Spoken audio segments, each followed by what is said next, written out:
This is intended to be a companion to previous discussion of dry snow metamorphism in the snowpack. So snow metamorphism is often grouped into either 2 or 3 different categories in typical seasonal snowpacks. And what I have on the right is a table that was borrowed from the International Classification of Snow Crystals. You've seen this before. So these are the types of crystal grains and then the sub-classification of those grains. And then I have those broken out by the general types of metamorphism that lead to these grain types in snowpack. And so dry snow metamorphism we talked about previously is when you have both solid ice and gaseous water vapor in some sort of equilibrium, and the types of grains that you get are really dictated by how far from equilibrium you are. So we have generally in the dry snow metamorphism category, we have the kinetically driven or persistent grain types. Those are the ones that have high surface areas like facets and depth hoar. And then we have the things that are approaching equilibrium grain types, the rounded grains, and the things that are sort of in between the decomposing ones. Once you integrate an additional phase of water, the liquid water, you then have different types of grains and different types of metamorphism, specifically the wet snow metamorphism. And so now you have solid ice, liquid water, and gas vapor all in the system interacting. And that may not seem like a big change, but it's significant because it changes everything from the heat flow to the vapor pressure gradients to the types of bonding and sintering that you see between grains. So we typically see wet snow metamorphism once you have melting, right? Once you have some liquid water present. So that can be intermittent, meaning it can be, diurnal event where you have warmth during the day that's heated on sunny aspects, where you have some liquid water introduction, but then that might refreeze at night. Or it could be that you have some sort of persistent level of liquid water in the snowpack, as if you're late into the season and you have significant or rapid melting in the snowpack. And then you have things like wet grains, and what typically happens with wet grains is you are decreasing the surface area often again, so you start to round things out. The rounding is slightly different because you now have liquid water present, and you start to get clusters and larger polycrystals or groups of crystals. And if you have lots of water, high water content, then you have this stuff called slush.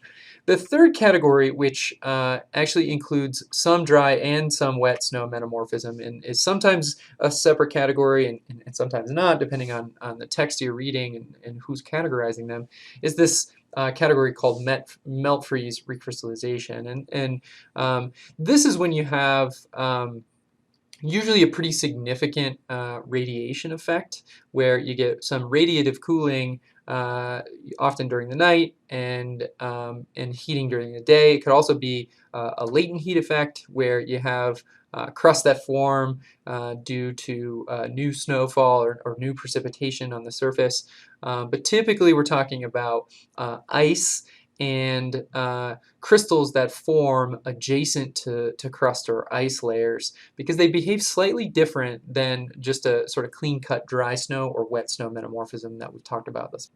So prime example of a melt freeze recrystallization form that you may have heard of are these corn snow clusters that people who love to ski on. And these things are typically poorly bonded single crystals that kind of look like corn kernels when you look at them with a loop in a snow card. So as I mentioned, the driving force for wet snow metamorphism is that you need warm weather, and that warm weather either can be from air temperatures that are in excess of 0°C, and or it can be from high fluxes of shortwave radiation from the sun, typically as you move later into the water year. So what we're looking at here on the left are the function of seasonal changes. So this is just showing you the hours of daylight, so how much actual solar radiation is being delivered to the surface of the snowpack as a function of the date. So you can see the darkest days of the year around the winter solstice here averaging out to just under 9 hours a day of sunlight, whereas we almost get double that out in June when we're talking about the summer solstice. So if you're talking about snowpack evolution out here in April and May, you have significantly more energy coming from shortwave solar flux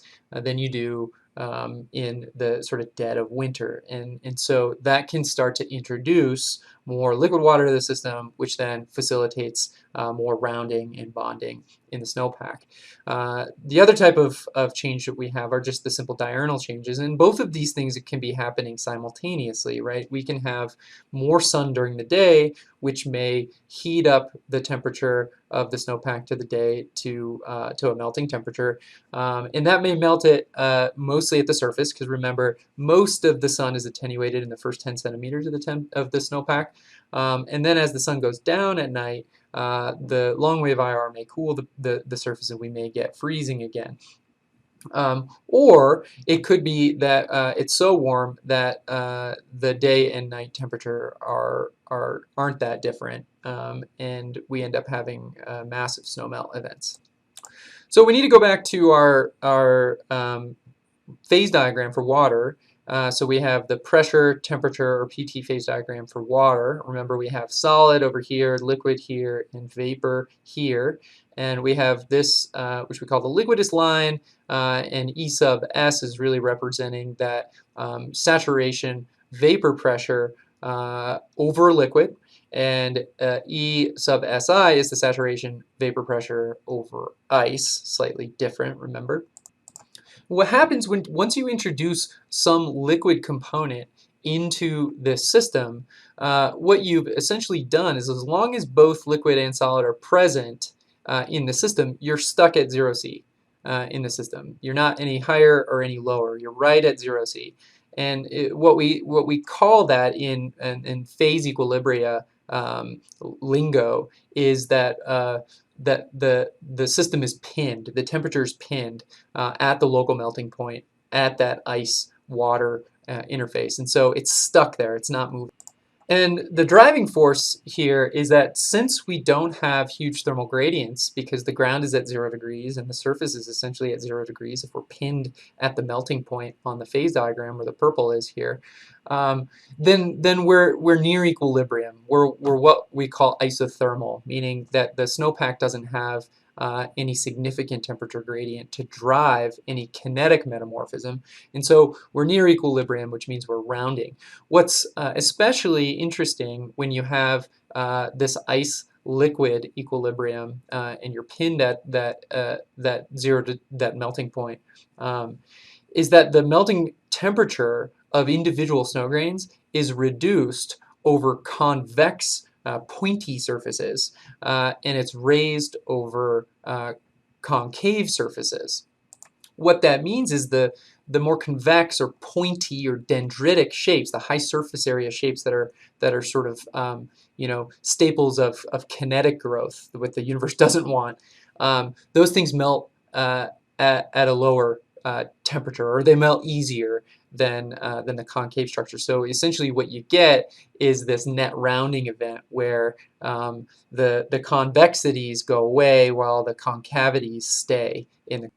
So where does the heat come from? Well, if you're going to melt the convexities, the cold convexities, the heat then is coming from the hotter concavities. So that's the direction of heat flow, from concave parts or the sunken parts of crystals to the convexities. That dumps the heat and causes those convexities to start to round. And remember, the universe is really always just striving to minimize the surface area of structures, because that surface area has some energy component as it's interacting with the vapor or liquid that's around it, which we'll talk about in a bit. And you want to minimize that, because the universe is always striving to minimize the overall energy of a system. Okay, so an important point is that since the temperature is pinned by the phase equilibrium, that's that purple line, right? We're stuck because we have both phases present in the system, so it's stuck at the melting point, can't move. That means that the concavities cannot cool sensibly. And remember, sensibly means that you're cooling or changing the temperature by adding or removing heat from the system. We're stuck. We can't change the temperature from zero because we have both of these present in the system at equilibrium.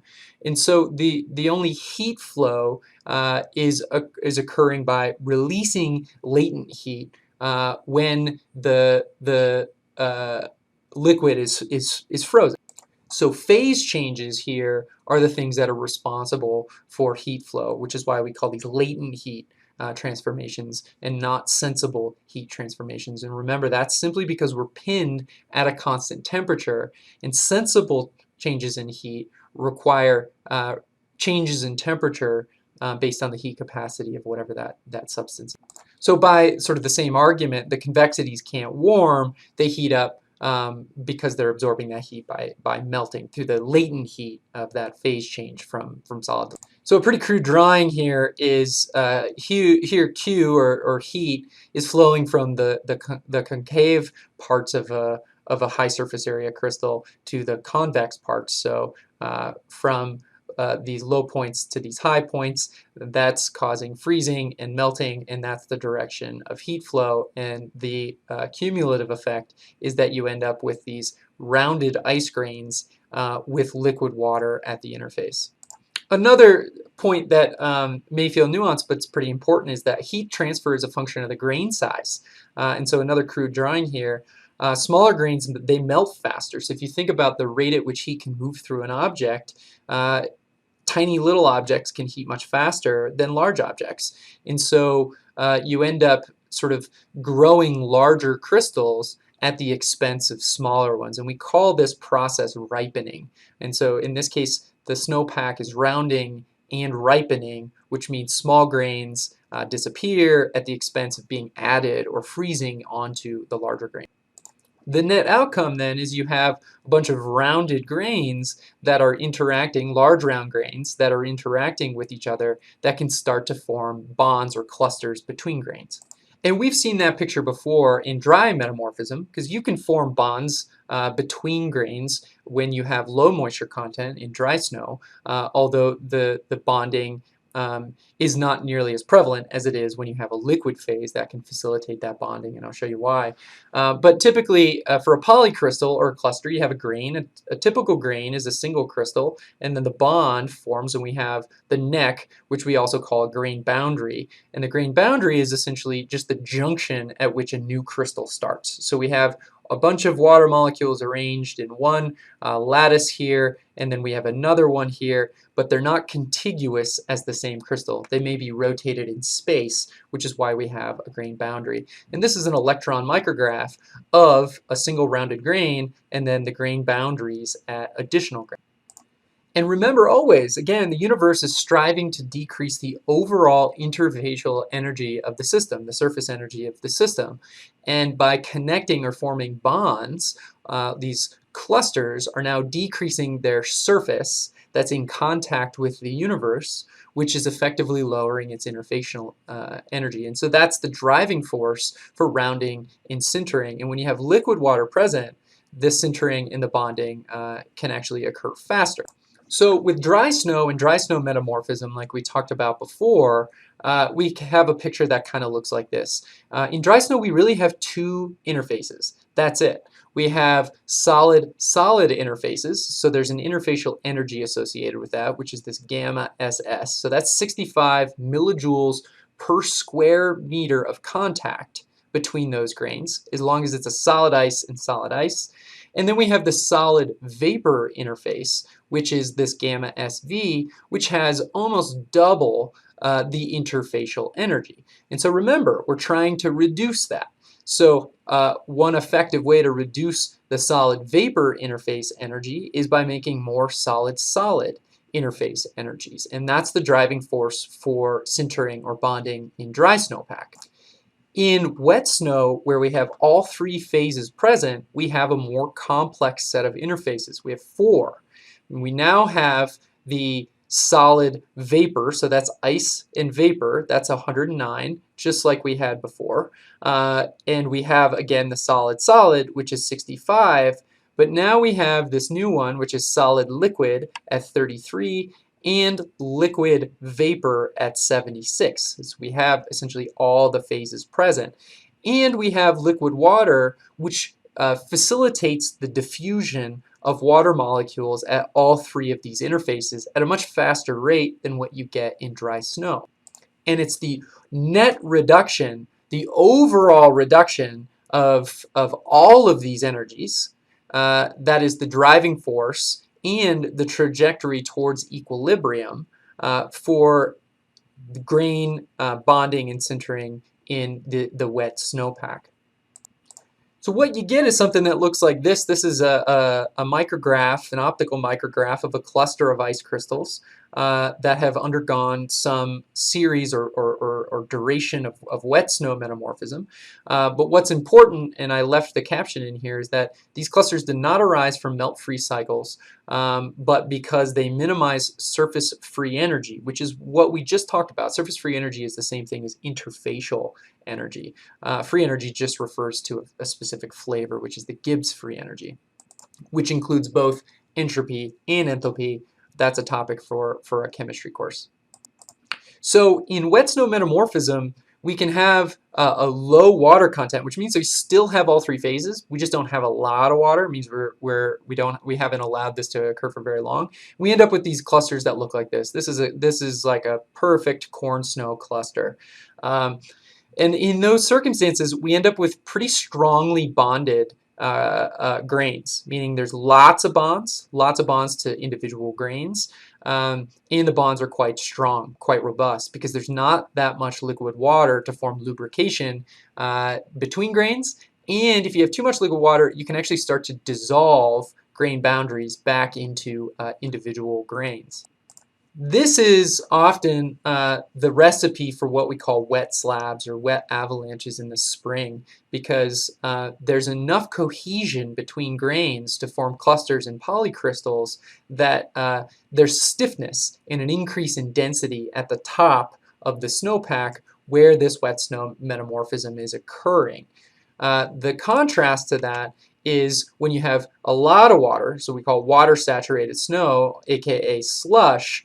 In that case, there's so much snow, the bonding is poor between the individual grains, and there's really no rigidity to that layer, and so it's not a slab, and it's often not a potential risk for forming a slab avalanche in the spring.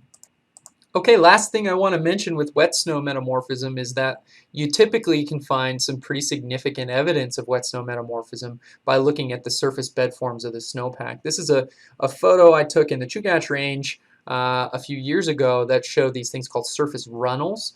Runnels are these channels that form naturally in the surface of the snowpack, and you often see these on aspects that have significant sun exposure. A similar phenomenon you may have heard of are these things called sun cups, and this is evidence of lots of liquid water erosion flowing or pooling on the surface of the snowpack as the deeper snowpack is undergoing this wet snow metamorphism. So if you aren't looking at grain types, you don't have your loop, you can identify this by macroscopic evidence just simply looking at the bed form structure of the snowpack like this.